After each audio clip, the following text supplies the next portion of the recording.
नमस्कार, आप देख रहे हैं खेल समाचार। मैं हूं सुचित्रा। सबसे पहले एक नजर इस वक्त की खेल सुर्खियों पर। महिला टी20 क्रिकेट विश्व कप आज से हुआ शुरू। आज बांग्लादेश का मुकाबला स्कॉटलैंड से जारी। वहीं दूसरे मैच में पाकिस्तान और श्रीलंका होंगे आमने सामने।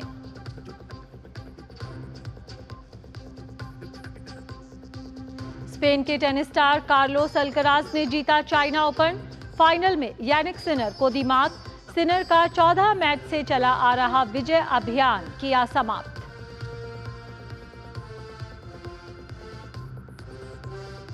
और लायनल मेसी के 2 गोल की मदद से इंटर मायामी ने कोलंबस क्रू को 3-2 से हराया। पहली बार MLS सपोर्टर्स शील्ड जीतने में पाई कामयाबी।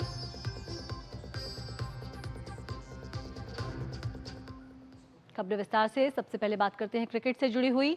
महिला टी20 क्रिकेट विश्व कप आज से शुरू हो गया है। प्रतियोगिता के मुकाबले दुबई और शारजाह में खेले जा रहे हैं। आज शारजाह में खेले जा रहे पहले मैच में बांग्लादेश का सामना स्कॉटलैंड से हो रहा है। बांग्लादेश ने स्कॉटलैंड के सामने जीत के लिए 120 रन का लक्ष्य रखा है। टॉस जीतकर पहले बल्लेबाजी करते हुए बांग्लादेश की टीम ने निर्धारित 20 ओवर में 7 विकेट पर 119 रन बनाए। जवाब में ताजा समाचार मिलने तक स्कॉटलैंड की टीम ने 2 विकेट गंवा दिए थे। महिला टी20 क्रिकेट विश्व कप के दूसरे मैच में आज पाकिस्तान का सामना श्रीलंका से होगा।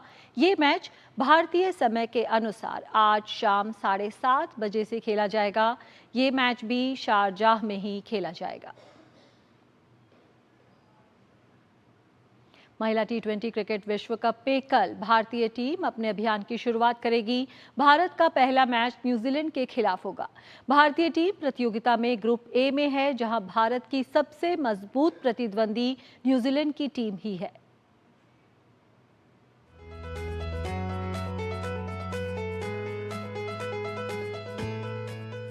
महिला टी20 क्रिकेट विश्व कप के ग्रुप ए में भारत के साथ पाकिस्तान, न्यूजीलैंड, श्रीलंका और ऑस्ट्रेलिया की टीमें हैं। ग्रुप बी में दक्षिण Africa, England, West Indies, Bangladesh और स्कॉटलैंड शामिल हैं। इस टूर्नामेंट में कुल 23 मुकाबले खेले जाएंगे। भारतीय टीम 4 अक्टूबर को न्यूजीलैंड के खिलाफ अपने अभियान की शुरुआत करेगी। भारतीय टीम 6 अक्टूबर को पाकिस्तान से, 9 अक्टूबर को श्रीलंका से और 13 अक्टूबर को ऑस्ट्रेलिया से भिड़ेगी। भारत को सेमीफाइनल में स्थान बनाने के लिए ग्रुप में कम से कम 3 मैच जीतने होंगे। भारतीय टीम के सेमीफाइनल में पहुंचने की राह में न्यूजीलैंड की टीम चुनौती के रूप में सामने होगी। भारत और न्यूजीलैंड की टीमों के बीच अब तक 13 मुकाबले खेले गए हैं, जिनमें से न्यूजीलैंड ने 9 और भारत ने 4 मुकाबलों में जीत हासिल की है। आईसीसी ने इस बार महिला टी20 विश्व कप में पुरुषों के बराबर इनामी राशि रखने का फैसला किया है। इस कारण इसमें पिछली बार के मुकाबले 225% की बढ़ोतरी की गई है। इस बार विजेता टीम को $23.4 लाख मिलेंगे। वहीं उप विजेता टीम को $11.7 लाख मिलेंगे। महिला टी20 विश्व कप के लिए इस बार कुल इनामी राशि $79,58,000 रखी गई है। Sports desk, DD news. Kanpur test में 2 अर्धशतकों के साथ प्लेयर ऑफ द मैच बनने वाले सलामी बल्लेबाज यशस्वी जायसवाल अब बल्लेबाजों की टेस्ट रैंकिंग में तीसरे स्थान पर आ गए हैं। वहीं विराट कोहली ने शीर्ष 10 में वापसी करते हुए 6ठे स्थान पर कब्जा जमाया। कोहली ने लो स्कोरिंग कानपुर टेस्ट में 47 और नाबाद 29 रन बनाए थे। कानपुर टेस्ट में 6 विकेट लेने वाले भारतीय तेज गेंदबाज जसप्रीत बुमराह टेस्ट रैंकिंग्स में नंबर 1 गेंदबाज बन गए हैं। उन्होंने हमवतन और भारत बांग्लादेश सीरीज में प्लेयर ऑफ द सीरीज रहे आर अश्विन को पछाड़ा, जो बुमराह से एक कम 869 रेटिंग अंक के साथ दूसरे स्थान पर है। बुमराह के 870 रेटिंग अंक हैं। ये दूसरी बार है जब बुमराह टेस्ट रैंकिंग में नंबर 1 गेंदबाज बने हैं। इससे पहले वे इस साल फरवरी में भी नंबर 1 गेंदबाज बने थे और वो ऐसा करने वाले पहले भारतीय तेज गेंदबाज थे। कोच गौतम गंभीर के मार्गदर्शन में भारतीय टीम ने टेस्ट और T20 में बेहतरीन प्रदर्शन किया। अब बांग्लादेश के खिलाफ टेस्ट सीरीज में 2-0 से क्लीन स्वीप के साथ ही भारतीय टीम ने अपने विजय अभियान को जारी रखा है। जाहिर तौर पर भारतीय क्रिकेट टीम के मुख्य कोच गौतम गंभीर के लिए टीम इंडिया की ये जीत बेहद अहम है। T20 वर्ल्ड कप 2024 के बाद राहुल द्रविड़ का बतौर हेड कोच कार्यकाल समाप्त हुआ। इसके बाद भारतीय क्रिकेट पुरुष टीम में गौतम गंभीर का युग शुरू हुआ। गंभीर की कोचिंग में भारतीय टीम अब तक एक टेस्ट, वनडे और T20 सीरीज खेल चुकी है। इस दौरान भारतीय टीम ने टेस्ट और T20 सीरीज में जीत दर्ज की है। साथ ही वनडे सीरीज में टीम इंडिया को हार का सामना करना पड़ा है। जुलाई में गौतम गंभीर को भारतीय क्रिकेट टीम का हेड कोच नियुक्त करते हुए द्रविड़ की विरासत को गौतम गंभीर के हाथों में सौंपा गया। गंभीर की कोचिंग में भारतीय टीम ने सबसे पहले श्रीलंका का दौरा किया था। गौतम गंभीर की कोचिंग में भारतीय टीम ने सबसे पहले श्रीलंका के खिलाफ T20 सीरीज खेली थी। सूर्य कुमार यादव की कप्तानी में खेली गई इस सीरीज को टीम इंडिया ने 3-0 से अपने नाम किया था। अब गुरु गंभीर की कोचिंग में भारतीय टीम T20 वनडे सीरीज के बाद टेस्ट सीरीज खेल चुकी है। गंभीर युग में भारतीय टीम का प्रदर्शन मिला जुला रहा। भारतीय टीम ने सुपर ओवर में पहला T20 43 रनों से जीता था। इसके बाद भारत और श्रीलंका के बीच 3 वनडे मैचों की सीरीज खेली गई। इस सीरीज में भारतीय टीम कुछ खास प्रदर्शन नहीं कर पाई और उसे हार का सामना करना पड़ा। सीरीज का पहला वनडे टाई रहने के बाद दूसरे मुकाबले में मेहमान श्रीलंका ने 32 रन से और आखिरी वनडे मुकाबले को 110 रनों से जीता था। इसके बाद हाल ही में भारतीय टीम ने बांग्लादेश के खिलाफ टेस्ट सीरीज में 2-0 से क्लीन स्वीप के साथ ही अपने विजय अभियान को जारी रखा है। श्रीलंका दौरे के लिए टीम के चयन पर उठे सवालों ने भले ही गौतम गंभीर को कटघरे में खड़ा करने की कोशिश की हो, लेकिन भारतीय टीम की बांग्लादेश के खिलाफ धमाकेदार जीत ने कहीं न कहीं उनके कार्यकाल की बेहतरीन शुरुआत पर एक और कामयाबी का अध्याय जोड़ दिया है। Sports desk, DT news. Team India के स्टार बल्लेबाज विराट कोहली लगातार पुराने रिकॉर्ड्स तोड़ते जा रहे हैं। अब वे अंतर्राष्ट्रीय क्रिकेट में एक और उपलब्धि हासिल कर चुके हैं। बांग्लादेश के खिलाफ दूसरे टेस्ट मैच की पहली पारी के दौरान महान बल्लेबाज सचिन तेंदुलकर के एक बड़े रिकॉर्ड को पीछे छोड़ते हुए सबसे तेज 27,000 रन बनाने वाले बल्लेबाज वे बन गए हैं।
Kho kho federation of India के अध्यक्ष सुधांशु मित्तल ने DD न्यूज से खास बातचीत में इस बात को सामने रखा है कि देश अगले साल जनवरी में खो खो विश्व कप की मेजबानी करेगा। उनके मुताबिक इस विश्व कप में दुनिया भर की चुनिंदा टीमें शिरकत करेंगी। इसके साथ ही सुधांशु मित्तल ने कहा कि उन्हें उम्मीद है कि 2032 के ओलंपिक में खो खो भी शामिल रहेगा। खो खो भारत का एक प्राचीन खेल रहा है। लेकिन पिछले कुछ समय के दरमियान सरकार और kho kho federation of India के द्वारा इसे दोबारा जीवंत करने के लिए कई तरह के प्रयास किए गए हैं। और इस वक्त हमारे साथ kho kho federation of India के अध्यक्ष सुधांशु मित्तल है, आइए उनसे बात करते हैं। सुधांशु जी, लगातार कई तरह के प्रयास जो हैं, चाहे लीग के तौर पर देख लें, चाहे अन्य स्तर की प्रतियोगिता के तौर पर देख लें, खो खो को लगातार आगे बढ़ाया जा रहा है। अब इस चैप्टर में क्या कुछ नया है?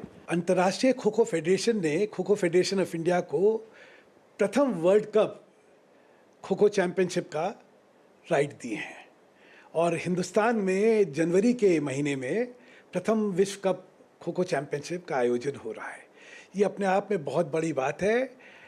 खो खो आज 54 देशों में खेला जाता है और अभी जो एंट्रियां आई हैं 34 देशों की महिलाओं में और 34 देशों की पुरुषों की प्रतियोगिता के लिए आई है, जो बहुत बड़ी बात है। तो इस समय विश्व के कोने कोने से इस प्रतियोगिता में भाग लेने के लिए एंट्री आ चुकी है। जाहिर तौर पर एक बड़ी उपलब्धि जो है वो कहीं ना कहीं है खो खो के खेल को लेकर, लेकिन इसके साथ ही जिम्मेदारी भी जो है वो अब ज़्यादा बढ़ गई है। बहुत बड़ी जिम्मेदारी है, लेकिन देखिए इसका सफ़र बड़ा अच्छा है। मिट्टी से ये सफ़र चालू हुआ, मैट तक आया और अब मैट से फैल के ये विश्व में फैल गया है। जो हम लोग प्रतियोगिता का आयोजन करने वाले हैं वो विश्व स्तर पर एक नया मील का पत्थर साबित होगा। चाहे वे टेक्नोलॉजी हो, चाहे हिंदुस्तान की मेज़बानी हो, चाहे खेल का स्तर हो, चाहे सोशल मीडिया पे हो, चाहे मेन स्ट्रीम मीडिया पे हो, टेलीविज़न पे हो, आप हर वो संभव चीज़ होगी जो इस खेल को अपने विश्व भर में फैलाने के लिए होना चाहिए। खेलो इंडिया के रोल को किस तरह से देखते हैं कि खेलो इंडिया ने किस तरह से खो खो को एक इनबिल्ड किया है, एक मजबूती की तरफ आगे बढ़ाया है? खेलो इंडिया ने चाहे स्कूल गेम हो, चाहे यूनिवर्सिटी गेम हो, यूथ गेम हो, हर जगह खेलो इंडिया ने खो खो को रखा और इसीलिए आज व्यूअरशिप की दृष्टि से जो खो खो की लीग है वो क्रिकेट के बाद 3rd मोस्ट पॉपुलर लीग है। एक सवाल जो है वो हर खो खो खिलाड़ी का रहता है और उसकी सपना भी रहता है कि ये साकार भी हो कि खो खो जो है वो कब ओलंपिक का एक पार्ट बनेगा। देखिए, वैसे तो हिंदुस्तान जो है ओलंपिक की 2036 में मेजबानी करेगा, ऐसी सबको उम्मीद है और इसीलिए वैसे तो स्वप्न ये रखा गया कि 2036 में खो खो को ओलंपिक का हर अंग होना चाहिए, लेकिन जिंदा कौमें इतना इंतज़ार नहीं करती। हम 2032 में जो है खो खो का ओलंपिक खो खो का की प्रतियोगिता में लेंगे। खो खो को 2032 के ओलंपिक का अंग बनाएंगे। क्यों?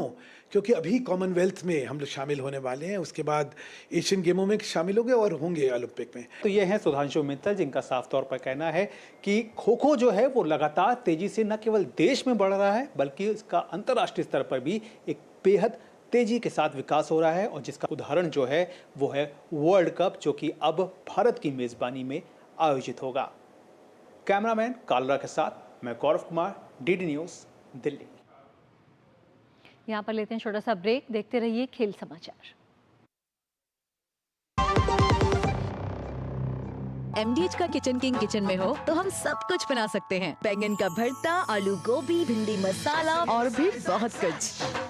MDH। बात जब पीढ़ियों के लिए बनने वाले घर की हो तो जिम्मेदारी बड़ी हो जाती है। गैलेंट समझता है ये जिम्मेदारी। अब डबल M रिब्स के साथ गैलेंट एडवांस TMT रीबार, निर्माण का रियल हीरो।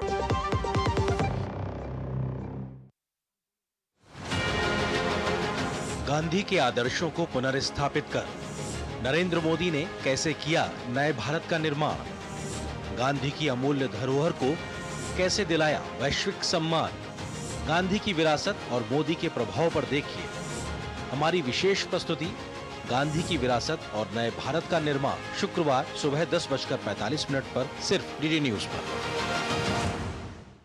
ब्रेक के बाद स्वागत है। बाईचुंग भूटिया फुटबॉल स्कूल ने इंग्लैंड के साउथहैम्पटन फुटबॉल क्लब के साथ युवा फुटबॉल खिलाड़ियों को तैयार करने के लिए करार किया है। दिल्ली में आयोजित एक प्रेस कॉन्फ्रेंस के दौरान BBFS और साउथहैम्पटन FC के साथ इस करार पर हस्ताक्षर हुआ। देश में जमीनी स्तर पर फुटबॉल खिलाड़ियों और कोच को ट्रेनिंग देने वाली BBFS का मानना है कि साउथहैम्पटन के साथ हुए इस करार से भारतीय युवा खिलाड़ियों को अंतर्राष्ट्रीय क्लब के खिलाड़ियों के साथ प्रशिक्षण पाने का मौका मिलेगा।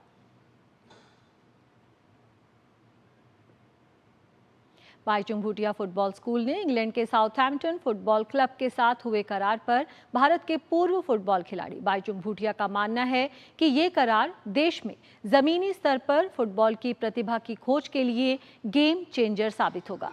बाईचुंग भूटिया से खास बात की हमारे संवाददाता सुशील कुमार ने।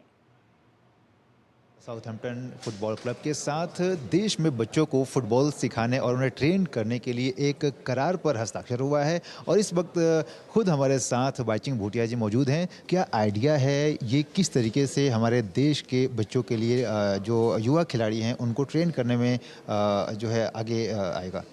देखिए, Baichung Bhutia football schools last 14 साल से ऑपरेट कर रहे हैं। आज सबसे बड़ा ग्रास रूट फुटबॉल प्रोग्राम है इंडिया में।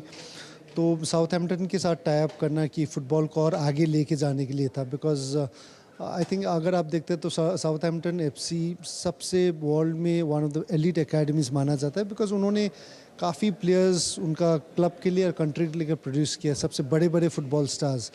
और हम BVFS लास्ट 14 ईयर्स से काम कर रहे हैं फुटबॉल डेवलपमेंट, लेकिन हम लोग को भी कहीं ना कहीं एक्सपर्टीज़, एडवाइस, गाइडेंस का ज़रूरत है। और ये टाई अप हमारे लिए हिस्टोरिक भी है, बिकॉज हम लोग ने कभी अभी तक कोई क्लब के साथ टाई अप नहीं था, तो आज कर रहा है ये साउथहैम्पटन के साथ टाई अप। तो basically the idea, entire idea is to really focus on the grass root development programme and make sure more kids get opportunity मिलता है प्रैक्टिस करने के लिए, खेलने के लिए और ट्रेन अच्छे कोचेस के अंडर। सो होपफुली सबका फोकस ग्रास रूट में federation, state associations, academies, club को होगा तो और अच्छे प्लेयर्स प्रोड्यूस करने का हम लोग का ज़्यादा चांसेस रहता है। बिल्कुल, जाहिर तौर पर ये हमारे देश के जो युवा खिलाड़ी हैं उनके लिए एक अलग एक्सपीरियंस होगा। अंतर्राष्ट्रीय खिलाड़ियों के साथ जो है खेलने का मौका मिलेगा, प्रैक्टिस का मौका मिलेगा। तो आप क्या मानते हैं कि ये एक गेम चेंजर होगा? डेफिनेटली आई थिंक काफ़ी प्लेयर्स लोग एक्सपोजर टूर्स, ट्रेनिंग्स के लिए हम लोग साउथहैम्पटन और या तो साउथहैम्पटन कोचेस इधर आके प्लेयर्स को ट्रेनिंग कराएंगे। उससे भी इम्पोर्टेंट हमारा कोचेस, जितने भी कोचेस हैं उनको भी कोचिंग देना बहुत इंपॉर्टेंट है। तो साउथहैम्पटन का एक्सपर्ट कोचेस लोग आके हमारा कोचेस को भी ट्रेनिंग करेंगे। सबसे इम्पॉर्टेंट मुझे लगता है वो रहेंगे, बिकॉज वो कोचेस जाके डिफरेंट डिस्ट्रिक्ट्स में जाके बच्चे लोग को ट्रेनिंग करते समय अच्छा नॉलेज पार्जन कर सकता है। जी बिल्कुल, अगर हम बाईचुंग भूटिया फुटबॉल स्कूल की बात करें तो ये किस प्रकार से देश में जो है जो ग्रास रूट पे प्लेयर्स तैयार कर रही है जो कि हमारे नेशनल टीम में भी आ रहे हैं? देखिए, हम लोग obviously Baichung Bhutia football school सारा अक्रॉस इंडिया में आज हमारे साथ ऑलमोस्ट 180-280 कोचेस ऑलरेडी हम लोग के साथ काम कर रहा है। 5000 किड्स एवरी डे ट्रेन कर रहा है। बट हम चाहते हैं ये सफिशिएंट नहीं, we want to reach out to more kids. और अभी तक BVFS ना इधर कोई गवर्नमेंट, स्टेट या सेंट्रल गवर्नमेंट किसी का फंडिंग, किसी का सपोर्ट नहीं हो कि हम लोग कर रहे हैं। So we want lot of corporates to come in and sponsor lot of talented footballers को स्पॉन्सर करने के लिए एज इंडिविजुअल प्लेयर्स, ताकि जितने भी बच्चे लोग different parts of the country में हैं वो बच्चे लोग को अगर कॉर्पोरेट्स आए या गवर्नमेंट्स आए आके स्पॉन्सर करे तो और आई थिंक वी वुड और अच्छे प्लेयर्स लोग हम लोग प्रोड्यूस कर सकेंगे। So ultimately if it's possible we would be very happy to train all the kids under a sponsor scheme through corporate CSR funding हो, सो दैट अच्छे players को एक अच्छा अपॉर्चुनिटी मिले। सर, क्या वजह है कि जो रुतबा हमारे यहाँ क्रिकेट को है, इतने साल होने के बावजूद भी हम इसको इतना प्रमोट नहीं कर पाए, वो फैनशिप नहीं है? देखिए, आई थिंक फुटबॉल को ऐसा पॉपुलैरिटी लेना है तो रिजल्ट्स का बहुत ज़रूरी है, बिकॉज जब तक हम इंटरनेशनल टूर्नामेंट्स में रिजल्ट्स नहीं आएंगे तो डेफिनेटली एक फुटबॉल फ़ैन हो कि भी एक डिसअपॉइंटमेंट रहता है। तो उस तरीके से गेम को ग्रो करना बहुत डिफिकल्ट है। जब हम लोग प्लेयर्स प्रोड्यूस करेंगे, रिजल्ट्स मिलना शुरू होगा, I think it will definitely grow. But जब तक इंटरनेशनल लेवल में नेशनल टीम का रिजल्ट्स नहीं मिलता है तब तक काफ़ी चैलेंजेस ही रहेंगे। भूटिया जी, एक सवाल और कि फुटबॉल को अगले स्तर पे, नेक्स्ट स्टेज पे ले जाने के लिए हमें किस तरह के प्रयास करना चाहिए? आपके क्या सुझाव होंगे? देखिए, एक ही है, ग्रास रूट फुटबॉल में पूरा ध्यान लगा के, फोकस लगा के, मेहनत लगा के, सिंसियरली काम करना चाहिए। जब तक हम लोग प्लेयर्स प्रोड्यूस नहीं करेंगे तब तक रिजल्ट्स नहीं आएंगे। तो हम लोग खाली विजन डॉक्यूमेंट्स करके टेबल में प्लेस नहीं करना है। आई थिंक ग्राउंड लेवल में मेहनत करके काम करना बहुत इंपॉर्टेंट है। बहुत बहुत धन्यवाद दूरदर्शन से बात करने के लिए। तो ये थे बाईचुंग भूटिया जी, जिनका साफ तौर पर कहना है कि देश में अगर फुटबॉल को आगे लेके जाना है तो इसे ज़मीनी स्तर पर खिलाड़ियों को सुलभ तरीके से उपलब्ध कराना पड़ेगा और कहीं ना कहीं इसमें जो है पब्लिक सेक्टर की साझेदारी और अलग अलग जो है फेडरेशन है उनकी साझेदारी भी मायने रखती हैं, जो कि बच्चों तक उनकी पहुँच बनाए और इन्हें फुटबॉल के लिए बहुत ही आसानी से सुगमता से उपलब्ध कराए। Sushil Kumar, DD news.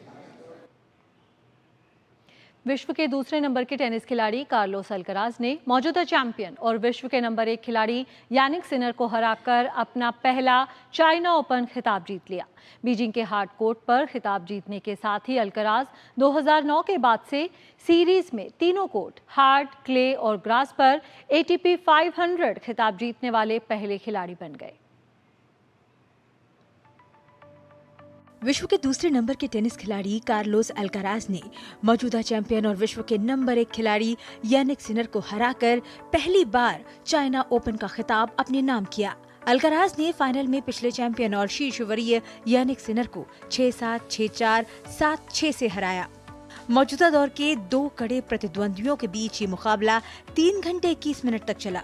ये अल्कराज की यानिक सिनर पर इस सत्र में 3 मुकाबलों में तीसरी जबकि 10 मैचों में कुल 6ठी जीत है।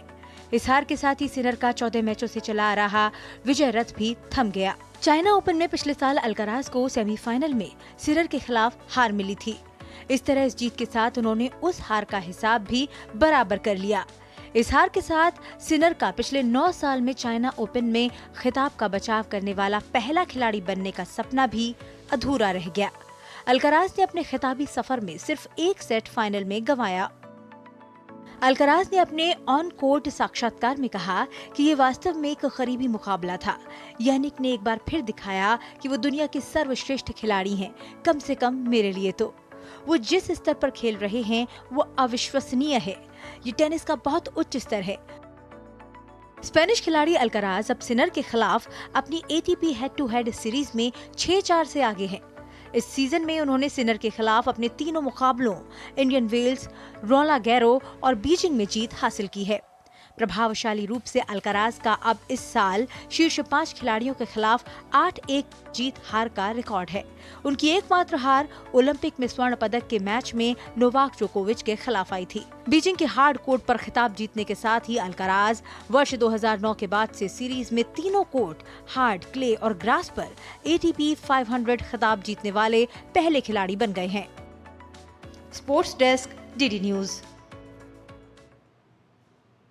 लायनल मेसी के 2 गोल की मदद से इंटर मायामी ने कोलंबस क्रू को 3-2 से मात दी और पहली बार MLS सपोर्टर्स शील्ड जीतने में कामयाबी पाई।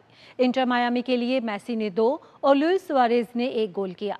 वहीं ड्रेक कैलेंडर ने पेनल्टी किक पर एक बढ़िया बचाव किया। मायामी की इस जीत का मतलब है कि क्लब अंक तालिका में शीर्ष पर रहेगा और सपोर्टर्स शील्ड अपने नाम करने में कामयाब रहेगा। ये शील्ड मेजर लीग सॉकर के उस क्लब को दी जाती है जिसका सीजन में सर्वश्रेष्ठ रिकॉर्ड होता है। इंटर मायामी ने 2020 में डेब्यू करने के बाद से पहली बार ये शील्ड जीती है। पेरिस पैरालंपिक में क्लब थ्रो इवेंट में रजत पदक जीतने वाले पैरा एथलीट प्रणव सूरमा का मानना है कि देश में न केवल पैरा खेलों को लेकर माहौल में बदलाव आया है, बल्कि जरूरी समर्थन भी अब जमीनी स्तर पर मिल रहा है। आप देखिए ये खास बातचीत और हमारी पूरी टीम को दीजिए अनुमति। नमस्कार। पेरिस पैरालंपिक गेम्स में भारतीय खिलाड़ियों ने हर खेल में अपने नाम की धूम मचाई और ऐसा एक खेल था क्लब थ्रो इवेंट, जहां प्रणव सूरमा इस खेल के शूरवीर बनकर सामने आए, जो इस वक्त हमारे साथ हैं। प्रणव, सबसे पहले तो आपको ढेर सारी बधाई और कि आपने क्लब थ्रो इवेंट में सिल्वर मेडल जो है वो अपने नाम किया। कैसे देखते हैं अपनी इस कामयाबी को? शुक्रिया। ये मेरा डेब्यू था पैरालंपिक्स गेम में और मुझे बेहद खुशी है कि पहली बार में मुझे देश के लिए मेडल जीतने का मौका मिला, सौभाग्य मिला। और मुझे लगता है किसी भी खिलाड़ी का सबसे बड़ा सपना होता है कि वो ओलंपिक या पैरालंपिक में पार्टिसिपेट ही कर सके, और इसमें जाके देश के लिए मेडल जीतना, ये मुझे लगता है एक अलग ही खुशी होती है जिसे शायद बयान नहीं करा जा सकता। क्लब थ्रो इवेंट के बारे में बताइए, इस खेल के बारे में, क्योंकि बहुत ज़्यादा इस चर्चा में नहीं सुना गया, लेकिन फिर भी अगर आम लोग अगर इसको समझना चाहें तो इस गेम को थोड़ा बताइए।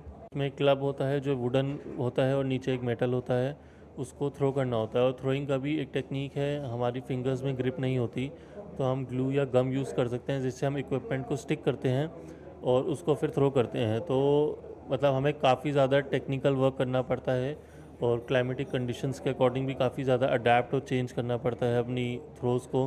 तो ये एक टफ स्पोर्ट है, बट हमारे देश में अब अच्छा कर रहे हैं खिलाड़ी और इसी स्पोर्ट में 2 मेडल आए हैं, तो मुझे इस बात की बहुत खुशी है। आपने क्लब थ्रो इवेंट को ही क्यों चुना? 2018-19 में मुझे थोड़ा पैरा स्पोर्ट्स के बारे में पता चला, तो मैं चाहता था कि मैं स्पोर्ट्स में कुछ करूं। पहले भी मैं स्पोर्ट्स खेला करता था अपने स्कूल डेज़ में, but as a professional career शायद इसे कभी नहीं देखा था। तो मैंने देखा था कि मैंने सुना था पैरा स्विमिंग होती है, टेबल टेनिस होता है, बट वो मैंने ट्राई करा तो मुझसे इतना ज़्यादा हुआ नहीं। वो मुझे मतलब अपनी डिसेबिलिटी मेडिकल कंडीशन के हिसाब से काफ़ी टफ लगा। तो फिर मुझे पता लगा कि पैरा एथलेटिक्स में एक इवेंट होता है क्लब थ्रो, तो मैंने इसमें थोड़ा सा रिसर्च करना शुरू करा। फिर इसमें थोड़ा हमने पार्टिसिपेट करना शुरू करा, स्टेट लेवल पे खेले, नेशनल में खेले, फिर इंटरनेशनल गए। आप कैसे पैरा स्पोर्ट्स में आए और क्या वो घटनाक्रम रहे जिसके चलते आपको पैरा स्पोर्ट्स में आना पड़ा? मेरा 2011 में एक्सीडेंट हुआ था जिसमें मुझे स्पाइनल कॉर्ड इंजरी हुई थी।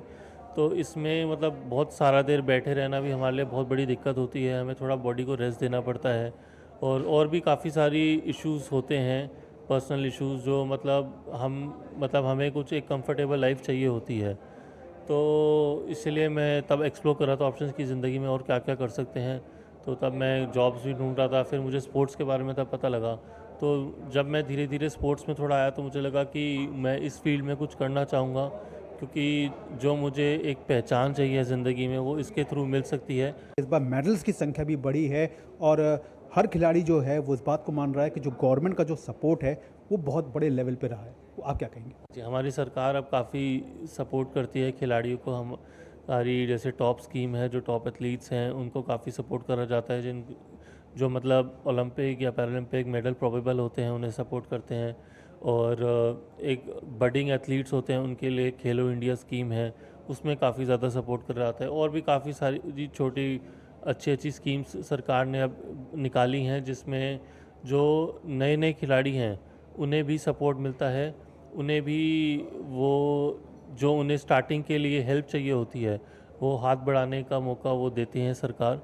तो उससे मुझे लगता है कि खिलाड़ियों का जो कॉन्फिडेंस है वो अप होता है। कैमरामैन साहब की बहुत बहुत शुक्रिया। तो ये हैं प्रणव सुरमा, जिन्होंने अपने बारे में भी बताया और इस बात को भी सामने रखा कि किन घटनाक्रमों के चलते उनको पैरा स्पोर्ट्स में आने पड़ा, और साथ ही साथ वो इस बात को भी मान रहे हैं कि देश में अब पैरा स्पोर्ट्स को लेकर के बातें भी हो रही हैं, ज़्यादा जागरूकता भी आई है, और यही वजह है कि पैरालंपिक गेम्स में इस बार मेडल्स की जो संख्या है वो भी बढ़ी हुई नजर आई है। कैमरामैन शिव सुमन के साथ मैं गौरव कुमार, DD न्यूज़, दिल्ली।